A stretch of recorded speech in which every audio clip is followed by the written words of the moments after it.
Dios no significa solo rezar. Dios significa atender al herido del camino. ¿Cómo se construye la esperanza? Podríamos decir muchos ejemplos de cómo el ser humano ha podido hacer lo que en su momento parecía imposible. La esperanza, a lo largo de la historia, siempre ha surgido en tiempos de desesperanza. Los jóvenes y la juventud siempre han sido la energía del mundo, siempre. En otros países querrían tener jóvenes y no los tienen. La esperanza bajo cualquier circunstancia es algo que un ser humano no debe perder nunca. Absolutamente. Las madres de los chicos desaparecidos. Como yo no lo he visto, lo voy a seguir buscando. Eso es un testimonio de esperanza. La esperanza es guía, Sí. la esperanza nutre, la esperanza inspira. Quien tiene un hijo, nadie le va a poder decir no busques o deja de buscar.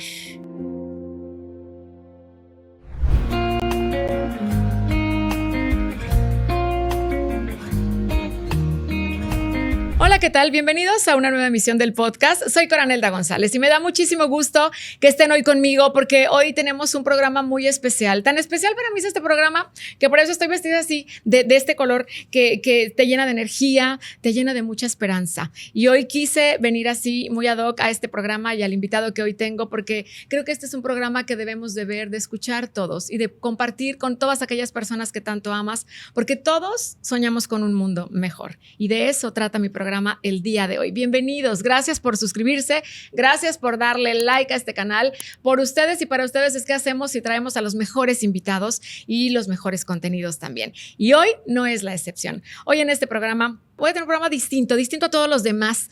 ¿Y por qué? Porque pues va a ser del interés, como les decía al inicio, de todos, porque todos deseamos tener un mundo mejor.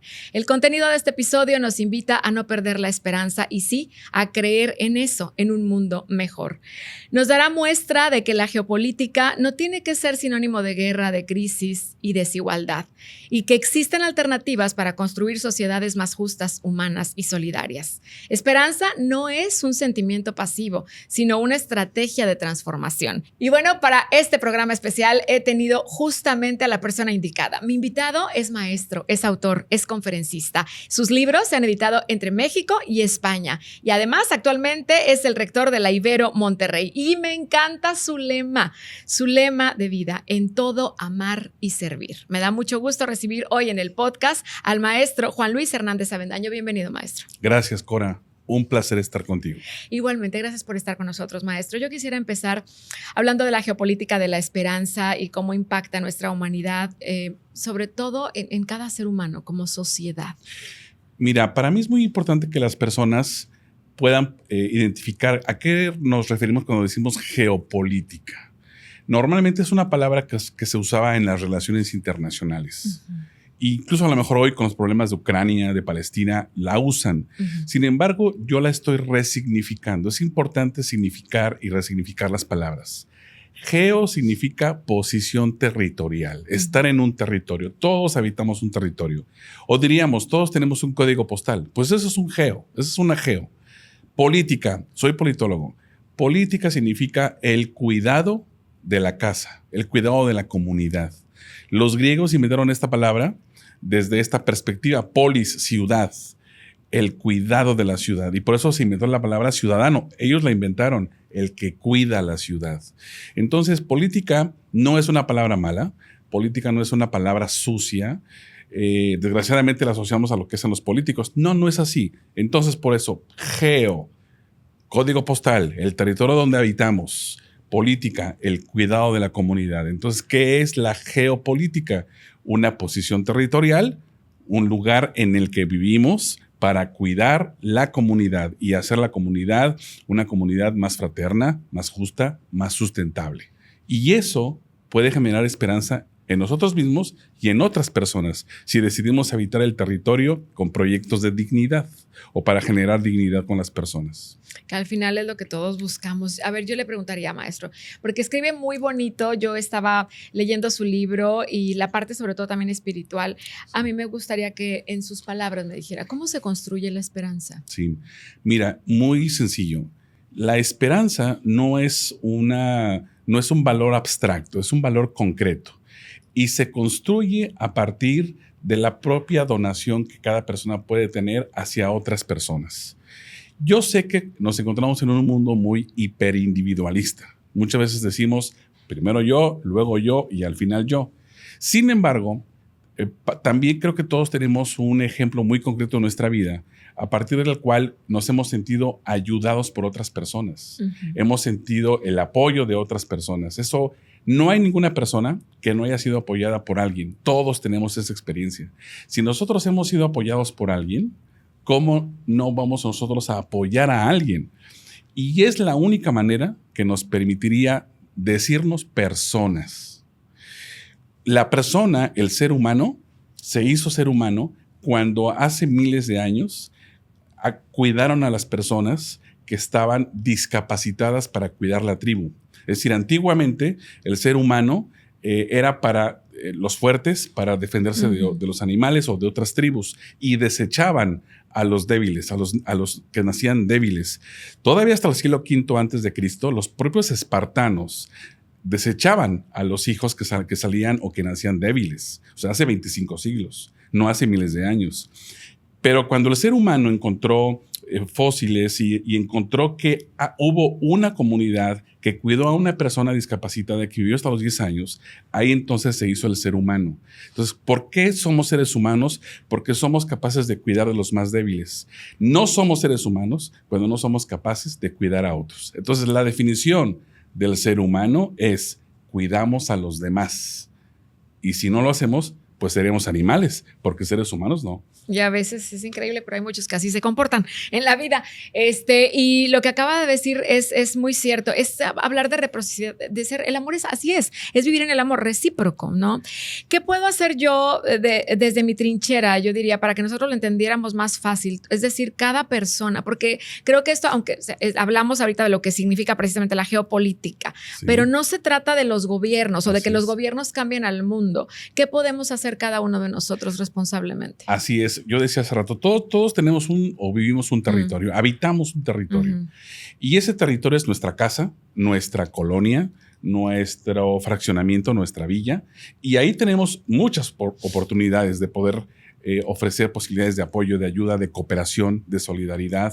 ¿Cuántas personas que viven en un conjunto habitacional dicen: ay, yo no voy a postularme a la mesa directiva de vecinos porque es muy complicado? Estar en una mesa directiva de vecinos ayuda a los demás a tener un espacio amable, limpio, seguro. La seguridad o la inseguridad que vivimos en México, empezando por nuestra colonia, tiene que ver con que nos ayudemos o no nos ayudemos. Es muy probable que si no nos ayudemos ni cooperamos, sea un lugar inseguro. Es muy probable que si cooperamos unos con otros en nuestra colonia, puede ser un lugar más seguro. Claro. Entonces, la cooperación entre nosotros, desde lo más local, desde nuestro vecindario, desde nuestra familia, ahí empieza la posibilidad de decir qué tan capaces somos para poder tener una vida mejor, simplemente porque tengo disposición para cooperar con otros. Claro. Eso es una condición de esperanza. Así de sencillo. Es que ¿quién te lo va a venir a cambiar? Y a veces no pensamos en eso y nos gana las noticias y el ver tanto conflicto y el ver no, pues está ahí es porque pues avanza, porque el que no tranza no avanza y sí, porque no sé qué. Y entonces dejamos de creer. Yo le preguntaría ahora, precisamente en medio de la crisis, de tantos conflictos, sí, ¿cómo podemos tener esperanza? ¿Cómo no? Yo pienso que probablemente sean tiempos hostiles para la esperanza. Pero curiosamente, la esperanza a lo largo de la historia siempre ha surgido en tiempos de desesperanza. Sí. Pensemos esto. ¿Cuántas películas hay sobre la Segunda Guerra Mundial? Muchas. Pensemos cuántas personas no les tocó vivir en Europa, particularmente la condición cuando los alemanes ocuparon sus territorios, cuando vivieron la guerra en su máxima expresión, la crueldad del ser humano. Y yo creo que mucha gente dijo: ya no hay ser humano, esta desesperanza es terrible, no va a haber mundo después. Y cuando vino en Japón las bombas nucleares, también supongo que dijeron: este es el fin del mundo. Sí. Es decir, la historia tiene muchos ejemplos de cómo el ser humano puede ser capaz de aniquilarse a sí mismo. Y ahí creo que todo el mundo podría decir: no hay esperanza alguna. Y sin embargo la hubo. Después de la Segunda Guerra Mundial vino la ONU, vino la posibilidad de decir: pues es que los países tenemos que hacer causa común, y vinieron la Declaración Universal de los Derechos Humanos, y vinieron un conjunto de oleadas orientadas a fortalecer el espíritu humano frente a 2 guerras mundiales que implicaron 50 millones de muertos. ¿Qué quiero decir? Que hoy estamos mejor que antes. Uy, por mucho que tuvieron muchos desafíos, ¿no? Y por lo tanto, aunque tengamos momentos de oscuridad, y las tenemos porque los seres humanos somos muy difíciles, siempre va a haber ocasión para que alguien con otros pueda prender una luz en la oscuridad. La esperanza es justo siempre, a toda acción corresponde una reacción.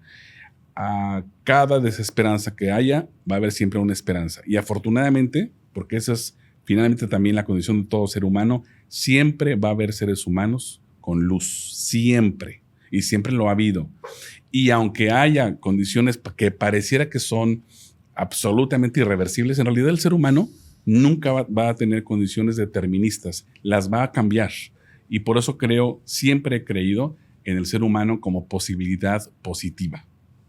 Decíamos ahorita, la esperanza no es, o sea, nada más así como un sentimiento, ¿no? Es algo que se tiene que practicar. Así ¿Cómo podemos hacerle para encontrarla en esa fuerza transformadora? Sí, mira, la esperanza tiene, digamos, varios propósitos o varias utilidades.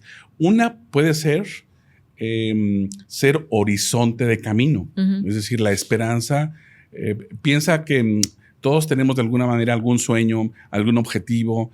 Yo tengo la esperanza algún día de terminar mi licenciatura.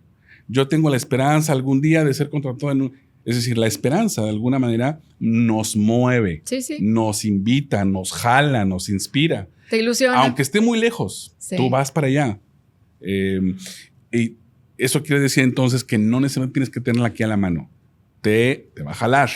Y todos tenemos algo que nos jala. Tengo la esperanza algún día de que tal persona me haga caso porque estoy enamorado. Bueno, te jala. Casarme, tener hijos. Te jala. Primera condición. Segunda condición, pero también la esperanza se articula, se organiza. Estoy pensando ahora en las mujeres. Justo estamos cerca de conmemorar el Día de la Mujer o de las Mujeres y estamos tratando de hacer una agenda en donde las mujeres vivan una vida libre de violencia. Pero estoy pensando en que no hace mucho, las mujeres en México no podían votar.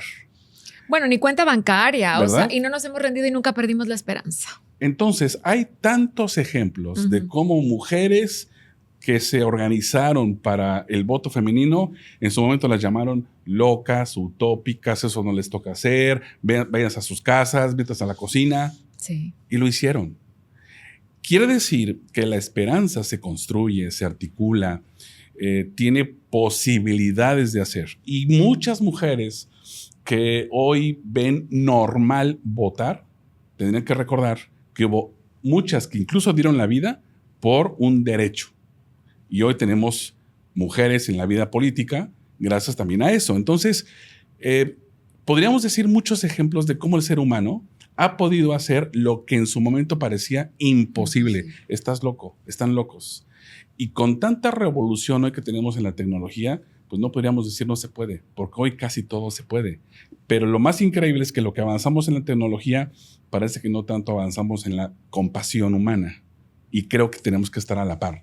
Así como hemos dado saltos impresionantes en la revolución tecnológica, tenemos que dar saltos impresionantes para poder construir seres humanos más completos y más cabales o más integrales. Claro. Usted diría, maestro, que la esperanza es algo que ningún ser humano, bajo ninguna circunstancia, ahorita hablábamos de las guerras, hablamos de este gran logro que hemos tenido gracias a otras mujeres que nos anteceden, nosotras mismas, las mujeres, y así podemos hablar de muchos casos. La esperanza bajo cualquier circunstancia es algo que un ser humano no debe perder nunca. Absolutamente. Y cada quien revísese. Hoy los temas de la salud, en la época de los 20s, 30s, cuando no había posibilidades de curarse, pues va surgiendo la penicilina y de pronto la penicilina dio posibilidades a otras más. Es decir, tan solo en los temas de la salud ha habido tanto avance. Hoy la gente vive más tiempo que antes. Sí. Y eso quiere decir, por lo tanto, que los seres humanos nos hemos dado la capacidad cognitiva para crear soluciones y alternativas a nuestra propia vida y nos ha hecho más longevos. ¿Cómo no vamos a poder tener esperanza si nos hemos dado más años y más esperanza de vida? De la propia vida. Entonces, efectivamente, yo pienso que una condición nuestra es que aunque no la llamemos así, pues nos ha movido siempre a la esperanza de tener un mundo mejor, una familia mejor, un trabajo mejor, y entonces eso es lo que ha movido a la humanidad. Y la humanidad, a pesar de que, por supuesto, tenemos nuestras oscuridades, nuestros retrocesos, al mismo tiempo también decía una filósofa que me gusta mucho, una filósofa alemana, Hannah Arendt, decía, el ser humano es la única especie capaz de aniquilarse a sí misma. Y al mismo tiempo es la única especie capaz de perdonarse a sí misma y volver a empezar. Y creo que esa es la esperanza en la humanidad, que somos capaces de pedir perdón por nuestros errores y volver a empezar. Creo que eso es lo que nos debería a todos animarnos a decir, pues sí, me he equivocado aquí, me he equivocado acá, he sido muy egoísta, no he ayudado a nadie y a lo mejor alguien me ha ayudado a mí. ¿Con quién puedo empezar mis posibilidades de ayuda? Tan solo con los más cercanos. Claro. Y empezar con uno mismo también, ¿no? Esa esperanza de que tú mismo puedes cambiar para que cambie todo a tu alrededor también. En realidad todos tenemos luces y oscuridades. Todos somos capaces de ser poco compasivos con las personas o muy compasivos. Esas posibilidades y capacidades a lo mejor se nutren en la familia, a lo mejor no, a lo mejor se nutren en un proyecto educativo, a lo mejor no, pero creo que el mundo está hecho justo para eso, para que el mundo tenga una huella de nosotros, para que el mundo sea capaz de registrar nuestro paso por la historia. Y ojalá nos mueva eso. ¿Qué huella estamos queriendo dejar en el mundo, en nuestro mundo?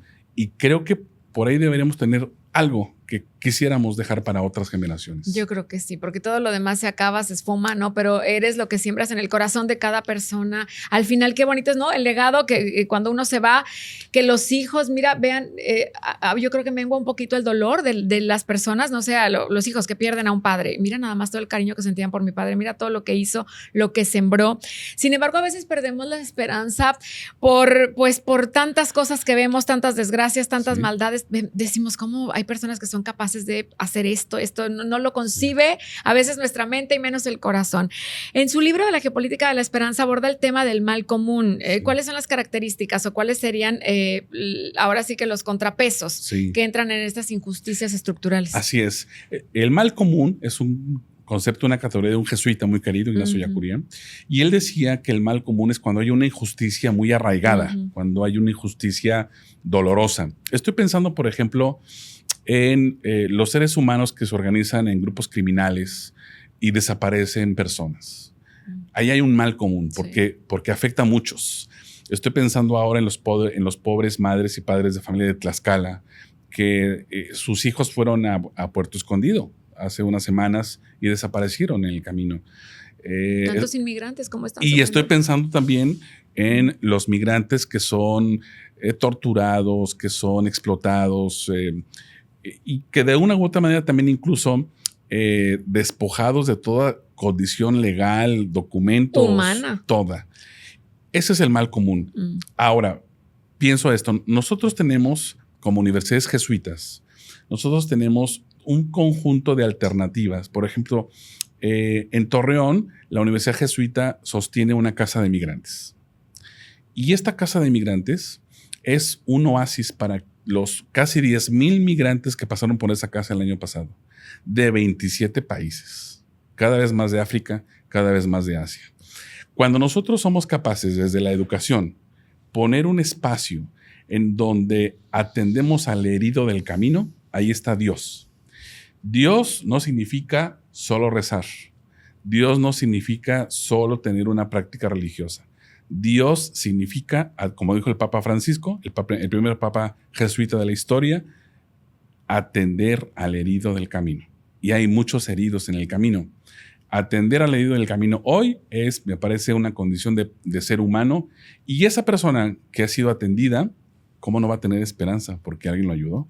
Pues cómo no. No. Y se trata de llevarlo a la acción. Así es. Sí, porque en las palabras podemos estar todos sumándonos, pero es ejecutarlo, llevarlo a la acción. Y por lo tanto, esta geopolítica de la esperanza, es decir, una posición en un territorio para dar dignidad a otros, es enfrentar el mal común. Claro, y de ahí es que ellos también tienen esa esperanza de que sí se puede, Claro. de que sí hay gente buena en el mundo también, Así es, ¿no? la hay. La hay. ¿Y qué papel juega la educación? Aprovecho que además está con nosotros el rector de la Ibero Monterrey, maestro, en la construcción de futuros más esperanzadores. Sí, sí. Los jesuitas tienen 4 grandes, digamos, horizontes para la educación. Y una de ellas es con los jóvenes construir un futuro esperanzador. Es un proyecto para todas las universidades jesuitas del mundo. Somos 220 universidades jesuitas en los 5 continentes.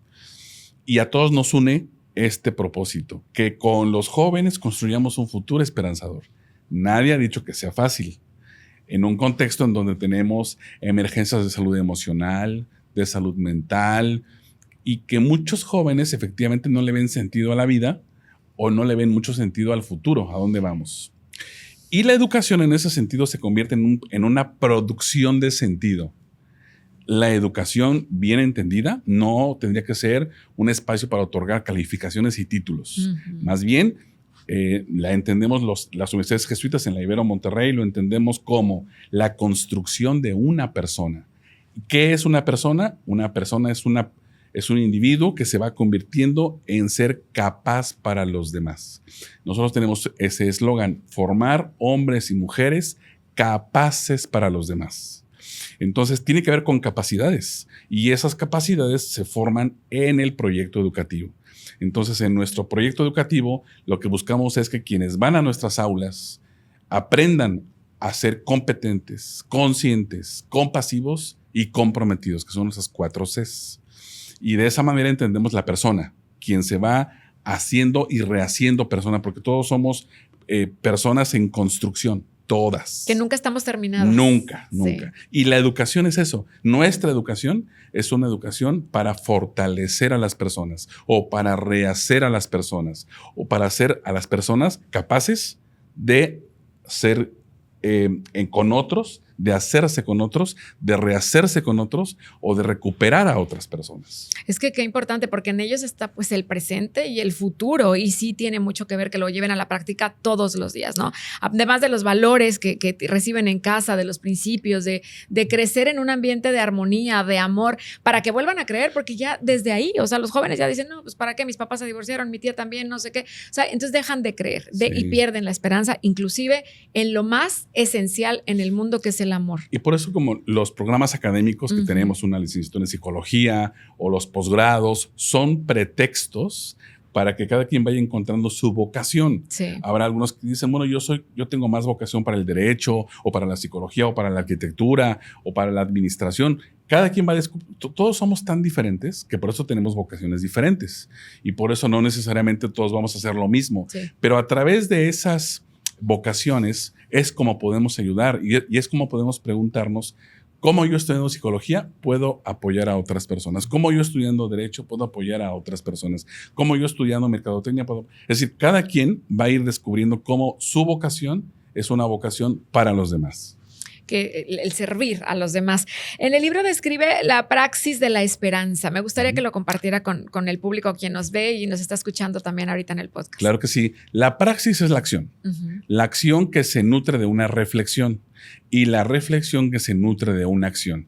¿Cuántas veces en nuestras propias decisiones, pensemos en las decisiones familiares, cuántas veces hemos dicho, a ver, es que no debe haber hecho tal cosa o no debe haber dicho tal cosa, estaba muy enojado, voy a cambiar con nuestros hijos, con la pareja? Es decir, reflexionamos lo que hacemos y hacemos lo que reflexionamos. Eso es praxis. Y por lo tanto, una praxis de la esperanza es tener oportunidad de ver en qué medida nuestra reflexión y nuestra acción se van nutriendo en torno a generar alternativas esperanzadoras, empezando por nuestra propia casa, después con los vecinos y después a lo mejor muchos de las personas que nos escuchan o nos ven pueden estar teniendo alguna causa.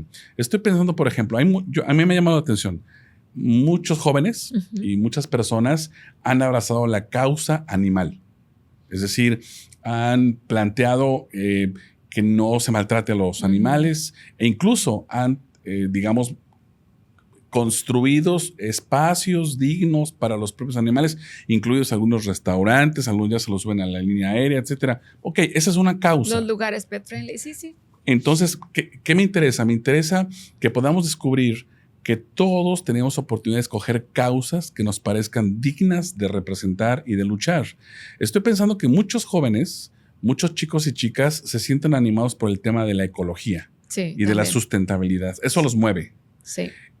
Y creo que ahí hay agendas increíbles por hacer. Y esa es una praxis de sustentabilidad. Por ejemplo, yo tengo oportunidad de viajar por las responsabilidades y cada vez veo jóvenes que suben al avión termos para que no les den vasos de plástico. Uh-huh. Es decir, estoy viendo cada vez más prácticas de los jóvenes que están orientadas a lo que conocemos como el desengancharnos del dióxido de carbono y ir caminando a las famosas 3 R's, ¿no? Reusar, reducir, reciclar. Lo estoy viendo. Eso es una praxis de la esperanza. Justo para allá iba ahorita con esta praxis, pero me gustaría que antes me dijera los obstáculos principales que impiden precisamente que la esperanza se traduzca en una acción real.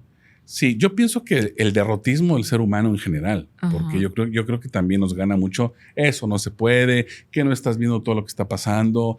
Es más fácil desmovilizarnos, es más fácil desmoralizarnos que activarnos, porque tenemos una parte de los seres humanos, insisto, derrotistas y sobre todo también de comodidad, porque es muy cómodo decir, ese de allá lo está haciendo bien mal.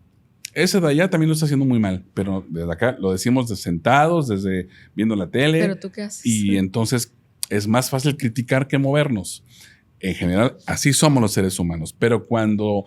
fíjate que en México, desgraciadamente, muchas personas han tenido que activarse porque los tocó una tragedia, porque les tocó algo que no les había ocurrido y a partir de eso decidieron movilizarse, moverse, convertirse en activistas. Muchas mujeres hoy son activistas o feministas porque tuvieron acosos sexuales, porque a lo mejor a una de sus hijas sufrió feminicidio, qué sé yo. Es decir, muchas personas desgraciadamente han tenido que movilizarse por la tragedia. Entonces, creo que los principales obstáculos para la esperanza tienen que ver con un derrotismo que a veces tenemos y que pensamos que nada se puede hacer. Y en realidad, solo pensar todos los avances que hemos tenido como humanidad, tan solo eso es posible porque hubo gente que se movilizó, porque hubo gente que dijo, aunque me llamen loco en mi tiempo o loca en mi tiempo, nos hizo avances importantes que nosotros recogimos y que nosotros a su vez estamos construyendo para las siguientes generaciones. Eso nos da respuesta. ¿Y cómo podríamos aplicar esa praxis de la esperanza cada uno en la vida diaria? Sí, mira, yo pensaría, por un lado, tener y mantener una posición alegre frente a la vida, para empezar. ¿Qué dicen, verdad? Que la felicidad no existe. Existe la posibilidad de ser feliz cada día. Y sobre todo, digamos, a lo mejor la felicidad puede ser una condición polémica, pero no la alegría. La alegría la puedes sostener y la puedes sostener a través de una posición frente a los demás, porque es muy sencillo. Todos somos seres relacionales y nos relacionamos con muchas personas a lo largo del día. Si nosotros sostenemos, no sé si, supongo que quienes nos ven o nos escuchan podrán decir, cuando yo me topo con una persona alegre, me cae bien. Te contagia. Me siento bien, hay armonía. Es decir, la alegría, evidentemente, que incluso hay una congregación religiosa que tienen como carisma la alegría. Y eso manifiesta una posición frente a la vida. Y de alguna manera las malas noticias, los obstáculos, no significa que desaparezcan, pero los enfrentas de otra manera. Sí. Se enfrentan de otra manera. Así que a mí me parece que la esperanza se construye desde una posición en la cual asumo y quiero tener una postura alegre frente al mundo. Y nadie ha dicho que el mundo sea fácil ni sencillo, pero se puede enfrentar mejor cuando tengo una disposición para la alegría. Es que tenemos esas dos opciones, ¿no? O enfrentarlo y hacerlo de esa manera, sí, o el contraopuesto que no nos va a llevar a ningún camino sano, ni bueno, ni feliz en la vida, ¿no? Así es. Los jóvenes, ¿qué me diría usted, maestro? ¿Qué papel juegan en esta parte de un mundo más esperanzador?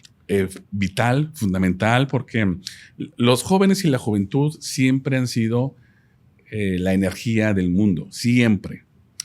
y lo seguirán siendo cada vez que haya jóvenes. Nosotros no nos hemos dado cuenta, pero América Latina y México seguimos siendo países con muchos jóvenes. Basta viajar a otros lados para poder ver que nosotros todavía tenemos el regalo de los jóvenes. Y por lo tanto, deberíamos tener mejores condiciones para ellos. En otros países querrían tener jóvenes y no los tienen. Bueno, sí, Japón, y no los tienen. Europa misma, o sea, pagan ya porque tengan hijos. Y no los tienen, Y no así los es, tienen. pagan para tener hijos. Nosotros los tenemos y muchas veces los maltratamos o no les damos mejores condiciones. Así que yo pensaría que los jóvenes siguen siendo vitales para un mundo alegre, para un mundo con energía, para un mundo utópico, porque los jóvenes... Todos fuimos jóvenes, todos tuvimos nuestra etapa de juventud y ahí hay muchos sueños y ahí hay muchas esperanzas y muchas de ellas se alcanzan, son alcanzables cuando hay alguien que los acompaña adecuadamente. Entonces, por eso me parece que si nosotros tenemos a nuestro alrededor, sean hijos, vecinos, alumnos, jóvenes, pues qué maravilla, porque es un regalo y ahí hay mucho que hacer. Te contagian, lo irradian, Claro. O sea, te llenas de esa alegría, de esa vitalidad y sí, de esas esperanzas que ellos tienen, de esas ilusiones. ¿Cómo podemos ayudarlos a que en medio de todo el caos que luego ven en el mundo y de todo lo que pasa y de lo que estamos viviendo hoy día, ellos no pierdan esa visión? Quienes estamos en la educación tenemos múltiples posibilidades porque efectivamente los jóvenes tienen espacios para crear, para producir, para plantear. Muchos de los proyectos que ellos muestran en las escuelas o en las universidades es porque tienen una creatividad increíble. O incluso nosotros también manejamos voluntariados. Y los voluntariados son magníficos porque los alentamos a decir, no vas a ganar nada si vas a esta casa de migrantes o si vas a vivir 2 o 3 meses en este pueblo que necesitan ayuda porque tú tienes algo que ellos no tienen y puedes ayudarles. Voluntariado, dar 2 o 3 horas a la semana de mi tiempo a otros o estar en una casa de personas mayores escuchándolos, sus historias, poniéndoles música. Hay mucha gente que es voluntario o voluntaria. Y eso nos da una idea de que cuando alcanzas a tocar a los jóvenes, son capaces de hacer cosas maravillosas. No, hombre, sin negocio, sin necesidad de decir yo que voy a recibir a cambio. No lo necesitan. Y lo que les llena, o sea, Claro. es invaluable porque no hay otra cosa que te llene más, ¿no? Y lo haces de corazón. Y eso se llama producción de sentido. Le encuentran sentido a la vida cuando ayudas. Es muy interesante porque un médico señaló que las personas que ayudan a otras personas se enferman menos. Las personas que solo están centradas en sí mismas se enferman más. Tomando nota. Tomando nota. Oye, nos han enseñado mucho que la geopolítica es como un tablero de ajedrez, donde solamente algunos ganan y otros pierden. Sí. Y que la esperanza es hasta cierto punto ingenua. Sí. Aquí lo que estamos tratando de mostrar y de demostrar es que la geopolítica, vista desde la perspectiva humana, es una condición que todos tenemos para producir. Todos somos capaces de producir esperanza, todos, porque somos seres humanos. Todos hemos, en algún momento dado, si alguien hace un cine de su vida, si alguien de pronto proyecta su vida en la pared, como si fuera, ahí está mi película, todos tendríamos que reconocer que en algún momento dado de nuestra vida, alguien nos ha ayudado, alguien nos ha empujado, alguien nos ha inspirado, alguien nos ha protegido. Y entonces, por lo tanto, hubo otras personas que fueron esperanza para nosotros. Sí. Por lo tanto, y estoy seguro, nosotros seguramente hemos reconocido también posibilidades para acompañar, mejorar, inspirar, ayudar, apoyar a otros. Y ahí estamos nosotros siendo esperanza para otros. Entonces, no hay nadie que no pueda tener esto. Todos lo tenemos. Y por lo tanto, esa geopolítica se va construyendo, insisto, desde nuestros propios lugares que habitamos. Y la esperanza, que parece ingenua o que podría ser utópica, volvemos a insistir, siempre puede convertirse en un horizonte, puede convertirse en una guía. Y cuántas veces nosotros no podemos decir, tal profesor me inspiró. Es una guía para mí, mi papá, mi mamá. Es decir, no necesitamos cosas tan concretas para poder decir esto es, sino necesitamos referentes. Y la esperanza es un referente, digamos, que de alguna manera nos permite decir, quiero ir para allá, necesitamos ir para allá. Y por lo tanto, esa ingenuidad se convierte en una acción. Y usted diría, por ejemplo, ahí que podría ser incluso una estrategia, digamos, ¿no? Para cambiar la historia real. Absolutamente. Pensemos que cada generación tiene sus propias causas. Yo pienso que en este momento, frente al cambio climático, nuestra generación humana necesita construir para las próximas décadas un mundo más habitable con menos calor. Pensemos tan sencillo como eso. Hemos tenido 2 años es esencial, muy calurosos porque nuestros efectos climáticos, nuestro modo de producir, pues han producido el famoso efecto invernadero. Necesitamos desengancharnos de ese dióxido de carbono y caminar hacia otras energías limpias. Esa es la esperanza. Ahí está. Es decir, la esperanza de tener un planeta más habitable, un planeta que tenga agua. Tan solo eso. Lo esencial un planeta para que tenga agua. Y el agua, como todos estudiamos en la primaria, es un recurso no renovable. Y entonces ahí está la esperanza. ¿Es ingenuo pensar que va a haber agua? No, no es ingenuo. Es necesario. Y por lo tanto, la esperanza es que sepamos los seres humanos actuar a tiempo para que no se nos termine el agua. Eso quiere decir entonces que nuevamente aparece la expresión organizarnos para la esperanza. Todos juntos, claro, porque es trabajo y tarea de todos. Así es. Ahorita que hablaba de eso, que era utópico, ¿no? La parte de la esperanza. Alguien decía lo mismo simplemente sobre la justicia y sobre la dignidad. Claro. Yo pienso que pueden ser, ahora tocamos el tema del agua, que es muy práctico. A lo mejor la dignidad y la justicia pueden ser más abstractas. Sin embargo, todos los días tenemos una manera de pensar la justicia y la dignidad. Sí. Cuando vamos, por ejemplo, a hacer un trámite a algún lugar y no somos tratados como creemos que debemos ser tratados, alguien ha dicho, mi dignidad está lastimada porque no me trataron bien, porque llegó otra persona y a la otra persona llegó mejor vestida, qué sé yo. Porque también los mexicanos particularmente a veces respondemos frente a ciertos estereotipos. Sí. Entonces, la dignidad también tiene que ver con lo que nos vamos encontrando día a día. Y siempre es importante pensar en que las personas necesitamos defender nuestra dignidad, seamos como seamos. Por ejemplo, creo que hoy en las universidades tenemos cada vez más espacios para pensar la discapacidad y las neurodivergencias. Y hay muchas personas que tienen múltiples discapacidades y seguramente se sienten excluidas, seguramente no se sienten con los espacios suficientes para estar en un lado o en otro porque no hay condiciones para una silla de ruedas, etcétera. Sí. Entonces, eso tiene que ver con la dignidad. Sí. Y por lo tanto, insisto, que todos los días esas personas estarían deseando que haya mejores condiciones de dignidad para sus propias condiciones físicas o mentales.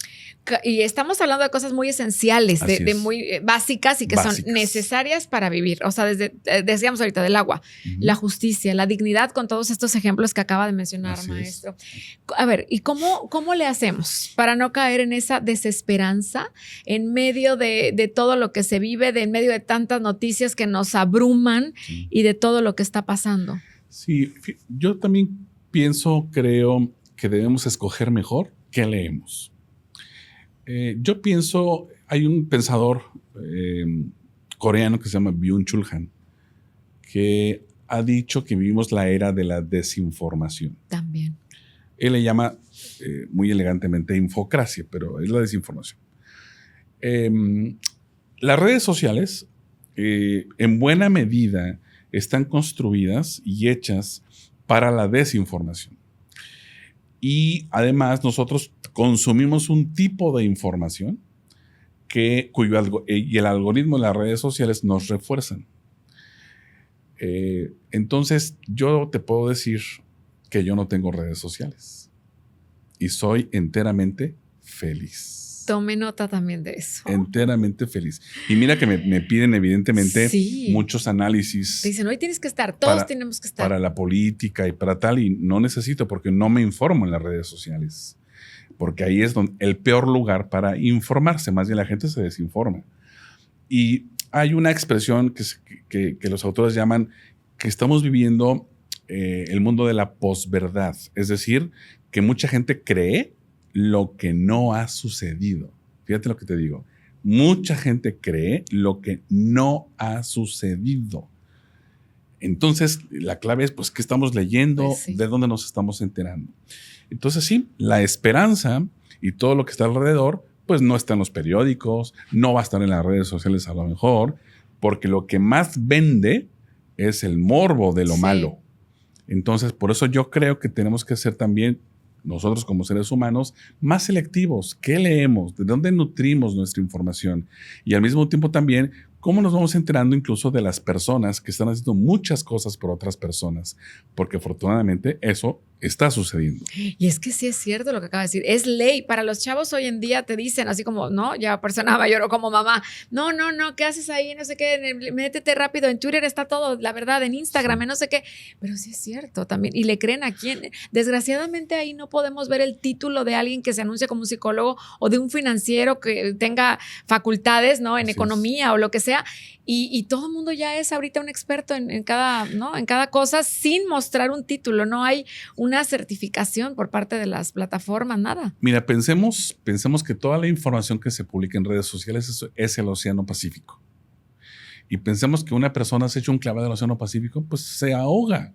Muchas personas se ahogan en el mar de la desinformación. Ay, y pues eso evidentemente nos permite decir, pues que, digamos, con tanta mala información o con tanta información desvirtuada, etcétera, pues claro que la gente dice que ganas de tener esperanza, evidentemente. ¿Qué ejemplos se le vienen ahorita a la mente? Porque hablábamos de esto, ¿no? ¿Cómo no caer en esa desesperanza? Sí. Y cómo no caer, creo que también puede ser ver algunos ejemplos que ya a través de la historia están como muy marcados, no sé, donde la esperanza ha sido este motor precisamente de un gran cambio. Se me viene a la mente, no sé, ahorita para los chavos, ¿no? Y que la siguen mucho y que está muy in Shakira. Sí. Shakira hizo para que los niños estudiaran una fundación, que la fundación es Pies Descalzos. En las comunidades más, pues sí, de menores recursos, para que tengan también algo muy básico y esencial, que son estudios, ¿no? Sí. ¿Qué otros ejemplos se le vienen a la mente para esa gente que cae en desesperanza y decir, no, mira, o sea, sí hay en la historia ejemplos de éxito? Sí, mira, actualmente, por ejemplo, como hemos dicho, nuestro país es uno de los países en los cuales atraviesan más los migrantes. Y uno podría decir, ¿quién se hace cargo de los migrantes? El crimen organizado, pero no solo. También hay, desde Tuxtla hasta Nogales, hay muchas casas para atender migrantes. ¿Quién las pone? Porque ¿quién hace negocio con eso? Nadie. Al contrario, hay que poner la casa. Hay que invertir. Y a mí me parece, digamos, muy valioso que haya personas que se dediquen a atender al herido del camino. ¿Cuántas personas a través de organizaciones sociales se dedican a dar despensas a personas que son absolutamente pobres y que no tienen ni siquiera capacidad para tener un empleo o para sostener una alimentación 2 veces al día? En México hay pobreza extrema. Sí. Y más o menos 15 millones de mexicanos viven así. Y muchas personas se organizan para otorgar despensas, alimentos, etcétera, en su barrio, que van ubicando quiénes son, cómo los podemos apoyar. De verdad es increíble la enorme capacidad que tenemos los seres humanos para poder sensibilizarnos por otros seres humanos. Y hay muchos ejemplos de ello. Es que simplemente eso va a hacer que ahí, por ejemplo, si ayudas a los vecinos que dices, ellos viven en otra zona, está cerquita de mi colonia, pero ahí son posicionarios, pero ahí los niños no estudian, pero ahí no tienen que comer. Vas, ayudas, ellos van a tener también esa esperanza, dejan de delinquir a lo mejor también, o de hacer otras cosas viendo estas acciones. Tengo un ejemplo extremo para que veas hasta dónde es capaz de ser el ser humano. Estuve en Ciudad Juárez hace algunos años y conocí a una organización social que se dedica a recuperar espacios, canchas deportivas, territorio, en el territorio, en las colonias que había tomado el crimen organizado. Y ellos van y lo recuperan para los jóvenes, para que los jóvenes sigan teniendo esta cancha de básquet, deporte, esta cancha de fútbol, etcétera. Y es tal la autoridad moral de esta asociación que gracias a Dios y afortunadamente no les ha pasado nada, porque ellos luchan con el narco, el control del territorio. Y cuando me llevaron a esos lugares, yo me impacté tanto de cómo se juegan la vida haciendo eso. Entonces, hay muchas personas en México que se juegan la vida siendo reporteros, es decir, publicando lo que sí pasa, siendo líderes ambientales, es decir, cuidando el agua, el bosque, las semillas, recuperando territorios, o protegiendo a la comunidad, como ha sucedido en muchas partes.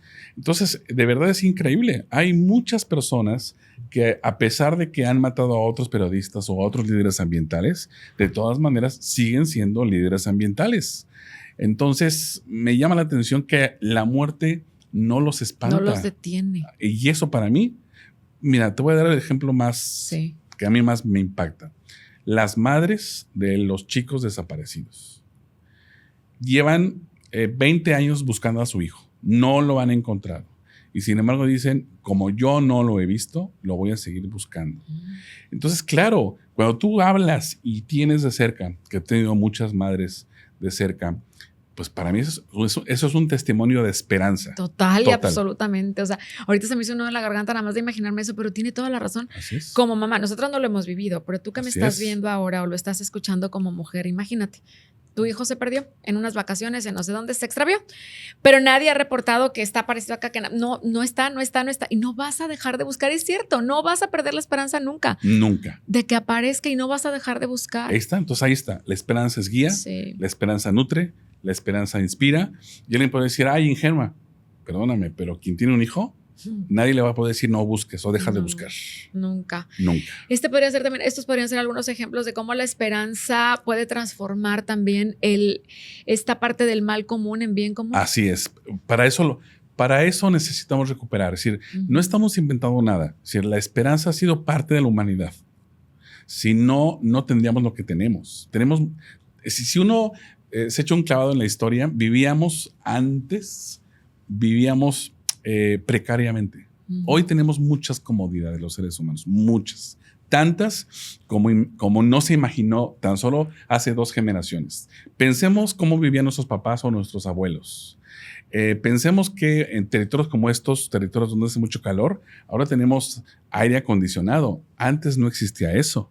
¿Cómo vivía la gente cuando no había eso? No sé, ¿qué te dicen? No, con celular, no tenían celular. No. O sea, ¿cómo se mensajeaban? ¿Cómo las noticias se tardaban en llegar? Apenas 2 generaciones atrás. Apenas 2.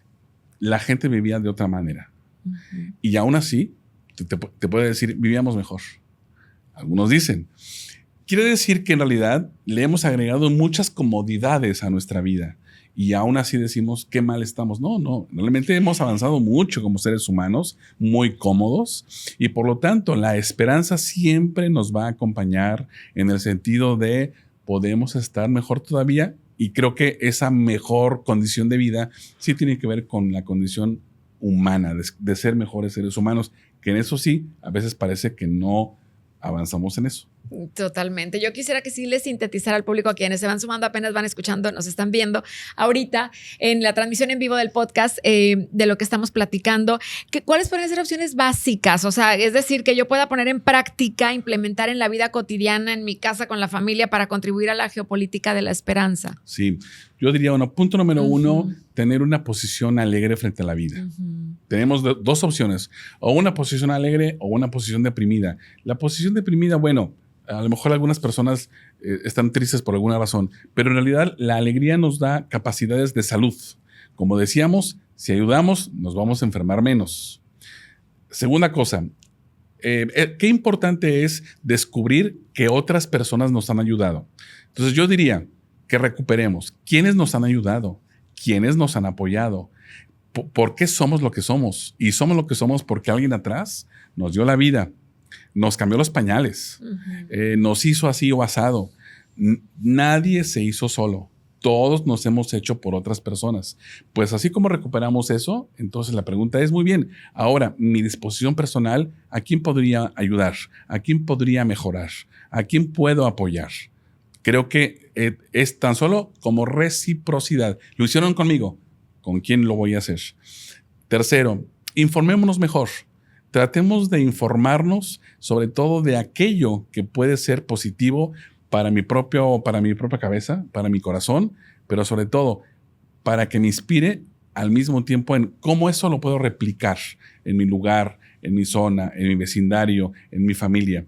Porque afortunadamente hay muchas personas, dando testimonio positivo de lo que es ser una persona en este mundo con tantas complejidades, pero siempre desde una perspectiva positiva. No, y ahí se va haciendo la bola de nieve. Leía yo también pues, practicar la solidaridad, participar en la comunidad, adoptar hábitos sostenibles, que lo decíamos Así ahorita es. al inicio del programa, puede ser también compartir con la familia, con los amigos, educarse. También creo que eso es muy importante. Sí, hay tantas experiencias de cómo enseñar a leer y a escribir a otras personas que no lo saben, porque todavía hay muchas personas que no saben leer y escribir, o hacer un club de tareas con aquellas personas que por alguna razón se les complican las matemáticas, se les complica. Es decir, hay tantas ayudas como seres humanos.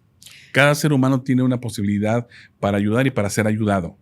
Y creo que nada más es cuestión de ver a nuestro saber mirar. Creo que es también, a veces miramos pero no observamos. Uh-huh. Y creo que necesitamos afinar mejor la mirada, educar la mirada. ¿Qué está a nuestro alrededor? Y a veces creo que está frente a nuestras narices algo con lo cual podríamos nosotros ayudar. Y sin embargo decimos, ¿dónde? Y está frente a nosotros. Sí, promover la paz, la tolerancia. Y un punto que me gustó mucho del libro también, la espiritualidad comprometida. ¿Cómo la define? Porque hoy también está mucho eso de que no, te dices, es que es yogi, porque es espiritual, es que no sé qué, pero no lo llevas a la acción. O sea, ¿cómo define usted, maestro, esta parte de la espiritualidad comprometida? Así es. Sí, yo pienso que al venir del mundo católico, la mayor parte de las personas o se fueron distanciando del catolicismo o de la religión en general y fueron adoptando algunas prácticas espirituales asiáticas, desde, digamos, el budismo o algunos que practican el yoga y que piensan que puede ser algún tipo de espiritualidad. La espiritualidad no es otra cosa más que conectar mi condición personal con Dios y al mismo tiempo en ese diálogo con Dios, hacernos presente en el mundo. La espiritualidad no tiene que ver solo con que yo me sienta bien, porque eso en realidad no sería una espiritualidad, sino una espiritualidad es como el Espíritu de Dios nos invita a hacer buena noticia frente a otros, frente a los demás. Cuando decimos, qué persona tan espiritual, a veces, en realidad a lo mejor estamos diciendo, pues es una persona muy religiosa, pero muchas personas religiosas no son capaces de ayudar a otros, son capaces de ser religiosas. Y en realidad lo que necesitamos es que el Espíritu de Dios nos anime a ser buena noticia para otras personas. Ser congruentes. Y entonces a veces las personas no son buena noticia para otras, son mala noticia para otras personas. Son personas torturadoras o son personas que hacen el mal en lugar de poder recrear la posibilidad de mi ser humano para hacer el bien. Y cuando nosotros somos portadores de una buena noticia, creo que al mismo tiempo somos portadores de lo mejor de la humanidad, porque la humanidad tiene las dos condiciones, oscuridad y luz. Pero cuando hacemos la luz, pues creo que hasta nos sentimos muy bien. Sí, nos sentimos muy bien. Y luego otra de las cosas que yo veía también es que también para aportar desde nuestro lugar a la geopolítica de la esperanza es cuidar la salud mental, que es muy importante. Yo sí quisiera saber qué impacto tiene justamente esto, la esperanza en la salud mental y en el bienestar. Sí, toda, porque yo pienso que la salud mental y la salud emocional están muy, muy enlazadas, muy relacionadas. Después de la pandemia, claramente hay una emergencia de salud emocional y salud mental. Pero insisto, yo pienso que ambas sí tienen que ver mucho con la preocupación del yo, con una preocupación permanente de por qué no tengo reconocimiento, por qué no tengo yo, en lugar de más bien pensar en otras personas o pensar en que a lo mejor yo tengo una condición mucho mejor que otras. Uh-huh. Es decir, estamos hablando de lo que se conoce como la otredad. Es decir, en la medida en que seamos capaces de descubrir que hay algo más allá de mí, que el mundo es algo más que yo, creo que ahí vamos a tener mejor salud mental y mejor salud emocional. Absolutamente. Si tuviera que dejar un mensaje hoy para quienes se sienten desmotivados, sin esperanza, ¿cuál sería? Dios nos está invitando a salirnos de ese bache. Todos en algún momento dado tenemos esos baches, todos. Nadie puede decir, nunca lo he vivido, todos. Es decir, es parte del ser humano. Sin embargo, al mismo tiempo, también todos estamos invitados para sacar esa llanta de ese bache. Todos. Porque todos somos capaces de caminar. Todos somos capaces de andar. Todos. Y además, todos somos capaces de andar con otros y con otras. Y estoy seguro que si nosotros somos capaces de descubrir a quién podemos ayudar, automáticamente vamos a salir de ese bache, porque ya nos vamos a preocupar por nosotros. Ya ni nos vamos a acordar que estábamos un poco deprimidos. Es decir, ocuparnos. Y es invaluable cómo te va a llenar el corazón, ¿no? Absolutamente. ¿Y cómo podemos hacer de la esperanza? Sí me gustaría también que con todo su bagaje nos dijera cómo podemos hacer de la esperanza un hábito diario. Yo pienso que desde lo más sencillo, no ahorrarle una sonrisa a alguien todos los días. Sonreírle a alguien, incluso a alguien desconocido. Que todos los días tengamos oportunidad de poder pensar una pequeña ayuda a alguien. Nuestra ciudad tiene múltiples posibilidades en los cruceros, en las vías, para poder decir, pues aquí hay unos migrantes que están en el crucero, etcétera. Yo conozco personas que se llevan una bolsa de fruta, una bolsa de como un kit de alimento para cuando llegan a un crucero y hay un migrante, se lo dan. Entonces, digamos, hay tantas creatividades posibles para poder decir a una persona que está en condiciones muy desfavorables, creo que yo te puedo ayudar tan solo con 5 guayabas y 2 manzanas. Ya de ahí haces que otro tenga en su vida esperanza también. Algo tan sencillo. Tan sencillo. En una sola palabra, maestro, ¿cómo define la geopolítica de la esperanza? ¿Cómo la describiría? En una frase, digamos. Esperanzar a otros. Justo el ejemplo. Justo, esperanzar a otros. Justo el ejemplo. Pues yo le quiero agradecer mucho este tiempo. Gracias. Actualmente tiene ya ¿cuántos años como rector en Ibero Monterrey? 4. Estoy cumpliendo 4. ¿Verdad? Así es. ¿Cuántos años ya de trayectoria en este camino? Porque la educación creo que es algo fundamental, es esencial. Como decíamos ahorita, un ser humano no está terminado nunca. No debemos dejar de aprender nunca, tengas la edad que tengas. Así es. Y me encanta la Ibero y yo orgullosamente puedo decir que estudio ahí. He llevado varios diplomados con ustedes. Genial. Desarrollo humano, logoterapia, hoy tanatología. Y esto de verdad es que sí me ha hecho, todo el mundo me dice, es que ¿cómo le haces para que la entrevista y sea tan sensible y poder tener esa empatía y tal? La Ibero Monterrey. Qué bueno. Me ha ayudado muchísimo a todos esos diplomados, pero me gustaría, maestro, como rector de la Ibero Monterrey, también que usted invitara al público, cualquier edad, las clases se toman en línea, las puedes tomar de forma presencial y todo lo que ofrecen, y que eso justamente es parte de lo que nos da esperanza también. Así es. Tenemos la licenciatura en psicología, que es una licenciatura que en este momento está muy abocada justo a la salud mental, a la salud emocional. Tenemos distintos posgrados con el desarrollo humano, con la terapia familiar, con la administración de proyectos, alta dirección, educación. Nos parece muy relevante y muy importante que cada una de ellas, y bueno, los diplomados en educación continua, hoy la educación llamamos híbrida, ¿verdad? Hay condiciones presenciales, hay condiciones en línea, mitad y mitad, en fin, eso nos dejó y nos heredó la pandemia.